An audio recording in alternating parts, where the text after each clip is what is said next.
You might have heard this story before. You might be a character in this story. The story goes like this. You enter this world small, naked, pink, and at the mercy of the people around you. You grow up, and along the way learn emotional language, values, and negotiate expectations from family, peers, and culture. What is a respectable career? What success means? How to get your needs met. Around 18, you must begin to navigate on your own with little experience, little ego strength, and a head filled with value judgments learned from other people and broader cultural messaging. You forge ahead towards a degree, an impressive job, a spouse, a house, children, and a healthy bank account. Only as it so often happens, once the dust settles and you've achieved what you set out to get, you realize that something feels missing. But you can't give up all you've worked for, or you can't bear to disappoint your friends and family. You might experience emerging neuroses such as depression, anxiety, or some unexplained malaise.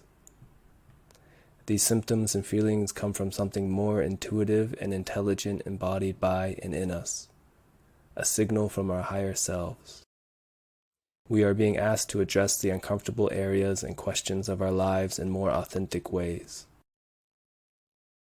Some might ask themselves whether they ever wanted to be a doctor or a lawyer or an engineer at all, or if they were just trying to make their parents happy. Or maybe they genuinely thought this path would be fulfilling, but just don't want to let go.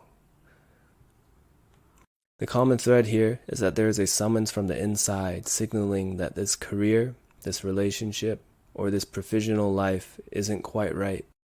But the person is willfully or unwillfully ignoring this, often at their own peril. Depending on the courage to take their inner feelings and intuition seriously, the second half of life then is either a slow and progressive encroaching prison of denial and neurotic symptoms, or a deeper and more engaged journey into what life is asking of us and what our soul wants to express. Carl Jung said, "The spirit of evil is negation of the life force by fear. Only boldness can deliver us from fear, and if the risk is not taken, the meaning of life is violated." Fear of rejection or judgment by family and friends and society keep people stuck. Fear of financial risk and uncertainty keep people delaying life, always feeling as if they'll really start living as soon as they reach a certain milestone. Dr. James Hollis, the inspiration for this small piece, encourages us to start being more honest in our choices by asking ourselves bigger questions, and then listening patiently day by day in an attempt to live the questions, rather than to control the situation and rush towards some conclusive and ultimately reactive answer. Hollis astutely observes, our maturational process is directly linked to the capacity to progressively handle ambiguity. The tension in our life is rendered taut between the needs of freedom and financial security, self-independence and relationship, tolerance and boundaries, and so on.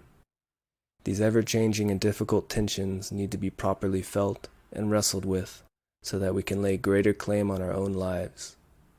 They are never completely solved, but are destined to be a continuous engagement during our brief time on this earth. For me, this meant forgoing a typical job after grad school in my mid-20s and choosing financial insecurity to travel and work as a freelancer in Korea and Thailand. I worked as a data analyst and web developer. It's been over 5 years now, and that path has largely been successful in external terms for me, but I now find the creative scope of this work unfulfilling. What was once authentic, exciting, and genuine for me has now become constraining. And so here I am, trying something completely new in my small yet earnest attempt to achieve a greater purchase on creative freedom in my own life. And maybe I completely fail.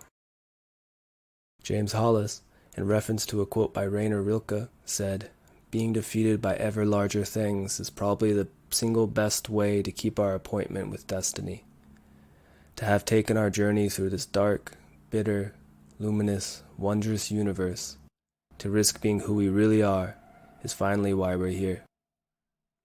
To risk, to be authentic, to be alive, not in a capricious escape from the responsibilities of life and relationship and community, but rather the risk of more earnestly living the questions that lie between us and the mysterious world around us. There is a more authentic life to be lived if you are simply brave enough to follow the questions and intuitions within yourself.